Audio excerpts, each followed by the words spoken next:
Hey guys, it's Shaft, and wow, my voice really just cracked quite a bit there. Anyways, guess what we've got? This is another exciting week of Starcraft 2 Strategy.com Clan War Replays. Brought to you by the Clan Eat casting crew in conjunction with Starcraft 2 Strategy.com. Please check out these websites for further information. Okay, now that the shameless plugs are taken care of, welcome. We're actually here today with the caster from the last week's series. It is Diluted Spine. Spine, what you doing, brother? Hey, man, I'm doing good. It's good to be back. Glad to hear that, man. It's great to have you. Good enough, we brought you back for a second trial. Don't fall on your face. Just saying, hey, break a leg. Pressure's on. I appreciate it. Hey, so tell us about this match we got going on today. Actually, man, I am very excited to talk about this. This is going to be Starcraft 2 Strategy.com versus the Ninja Gaming Squad. And boy, these guys have got some excellent players on both sides. Really, we've got kind of the ace player coming out in this first matchup. I won't tell you who or what, but we'll get into that. And that's kind of an unusual move. I'd like to discuss that a little bit. Maybe StarCraft 2 strategy is trying to, knock out as many people as they can as quickly as they can. Not really sure, but I'm excited to see why they do put up their best player. Especially in a King of the Hill run like this, Absolutely. It's a best of 9, first to 5 kills, so they've got a lot to lose here. I believe this is for WCS 2013 as well, so there's actually a prize on the line. So this is kind of a big deal. Now, anything you'd like to cover about these players before, we hop into this game, or...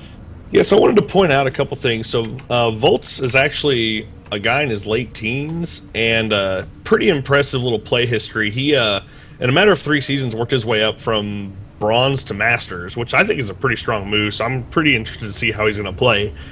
And then another interesting thing I was reading about Fantasy is it looks like he actually invented a new build order that MVP used in Home Story Cup 5. So, that's kind of impressive. So, I want to see what these two do and how it works out. So, I'm pretty excited about this match.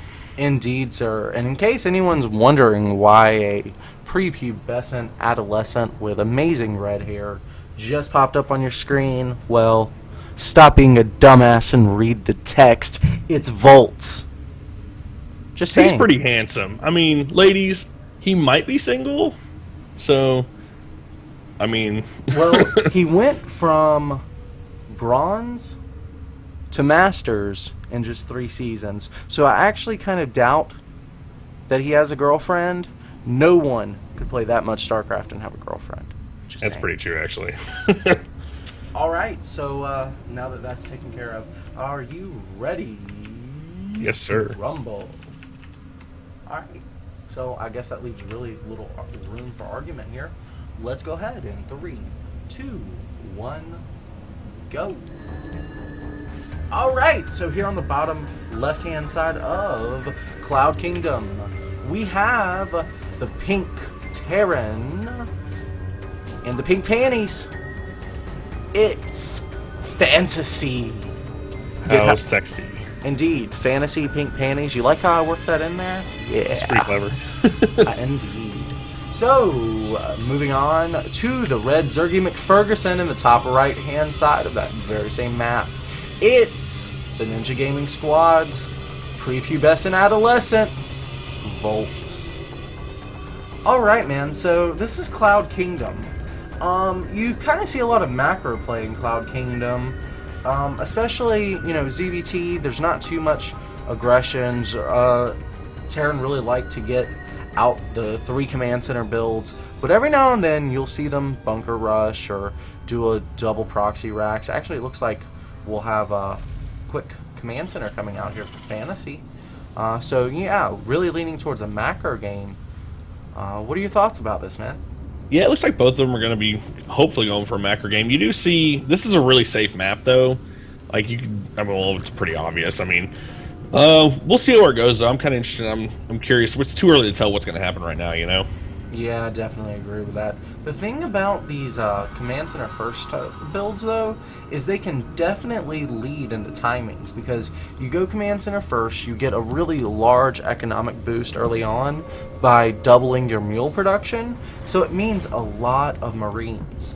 And if you choose to, you can actually put, you know, incredible amount of Marine pressure on your opponent. Some players, you know, follow up with mech, get a lot of gas, and just use the mules to supplement their lost mineral income because they do have so much gas. So there's really 2 kind of paths there, so it'll be interesting to see which one he chooses to take. Yeah, and it looks like he's going to scout that spawning pool too, so that's a good start. So he kind of sees what's going on as of right now. Yeah, he'll know this isn't a 3cc build, or at least not 2cc before pool. Yeah. He might want to send his SCV up to that 3rd though, just to make sure. And I have to say, this SCV in the bottom right corner is really making me want a cigarette. Okay, so there's 6 lings chasing down this poor guy. I guess he doesn't have to worry about ling cancer. Ling cancer. They're running right past him. This, I'm guessing they're running to the base. And they're yeah, I actually thought they were trying to get us around. There's nothing not. fancy. I'm wondering if he's just 1-8 over there. No, well, no, because it would have attacked the SCV. So yeah, the SCV must have right-clicked on a mineral though, because they were running through that bitch. Yeah, we got some Marines here to counter this. I think they'll be able to hold off. Indeed. Looks like lung cancer might be the SCV's worst nightmare. No, the worst nightmare is definitely being chewed apart by a pack of dogs. If you want to call them dogs. Well, no, seriously, they're about the size of a modern-day greyhound. Seriously, hold on. I'm pausing the game right here at 5:36. Let's go back about 10 seconds here. Just hit B on your keyboard. 5:20, perfect. Give me a second. I gotta get caught up to where you're at. Okay, no problem. But let's just take a look at the screen here. You can literally look at the height of this Marine, look at the height of this this ling.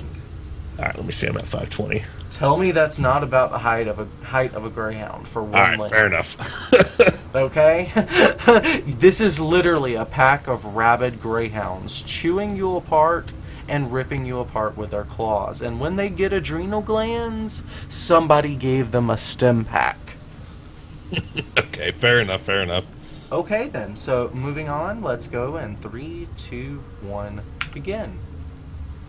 Alrighty guys, so getting distracted, that's what we're best at here at the Planet Casting crew. Glad you approve, otherwise you would not still be here. Like the creep spread actually from Bolts right now, he's put on a little bit of pressure with these lings. I don't think he gained anything. I don't really like that move. It set him behind a little bit economically from where he potentially could be. And let's just compare the incomes right now. Actually, he's got 8 harvesters, well now 6 harvesters more than his opponent, but his opponent also has gas and has mules from, you know, a command center first build there, so... Yeah, his economy is looking a little stronger right now. Engineering Bay, looks like we're going to be seeing a +1 weapons upgrade, yep. So this is going to be a timing attack. Ooh, and there's Marines being built, there's only 1 gas. Yeah, we're going to see probably a 5 racks. Here are the barracks coming. Oh, and interesting to note here, there's actually a 4 gas build coming here from Zerg, and yeah, he's going to be getting a lair really early this game.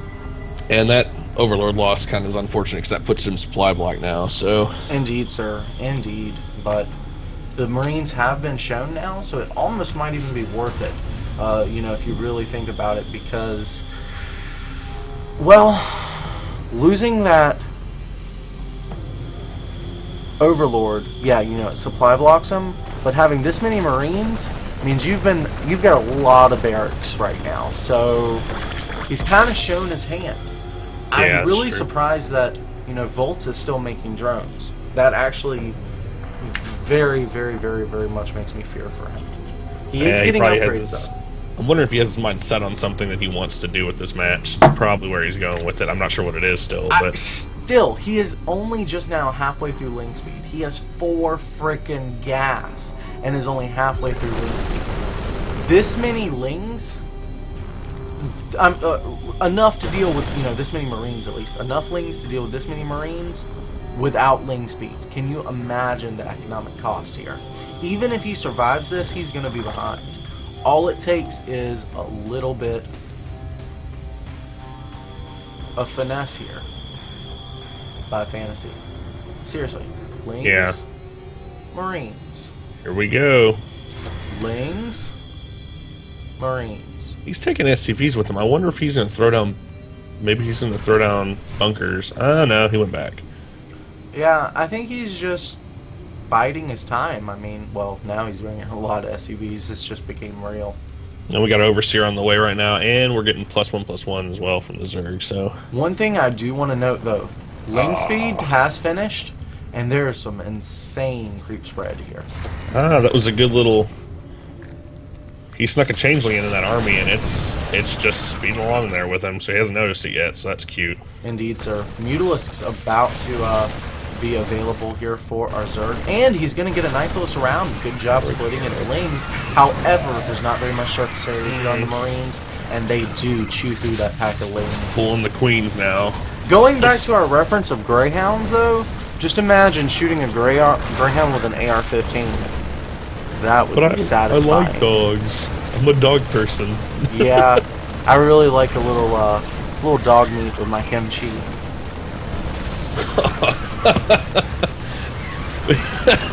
Oh, this is not looking good either. Indeed, sir. I actually think this is going to be the end of Volts. Yeah, we're going to see a GG here. Yeah, so oh, well. This lovely kid just got a bullet in his head, courtesy of Mike the Marine. He's staying in though. I'll give him that. He's trying. He is trying, but he doesn't have a high-tech... He doesn't have a lane, or Bane lings. He doesn't have roaches. All he has is lings and mutants. Yeah, if you have a ling muta army, you have to have overwhelming numbers. He just doesn't have the ability now to produce that. It's over. Yeah, and here goes the drone attack, so there we go. GG well played. Alright, so that was definitely an intense game. I loved that build by Fantasy. I can definitely see why MVP would have used, you know, his build. It was fairly cute.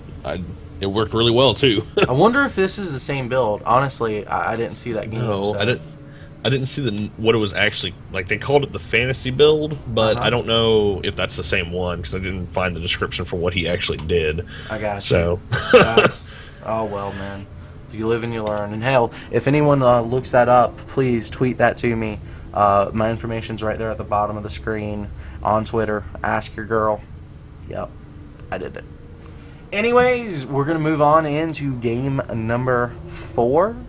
So please feel free to hit next in YouTube.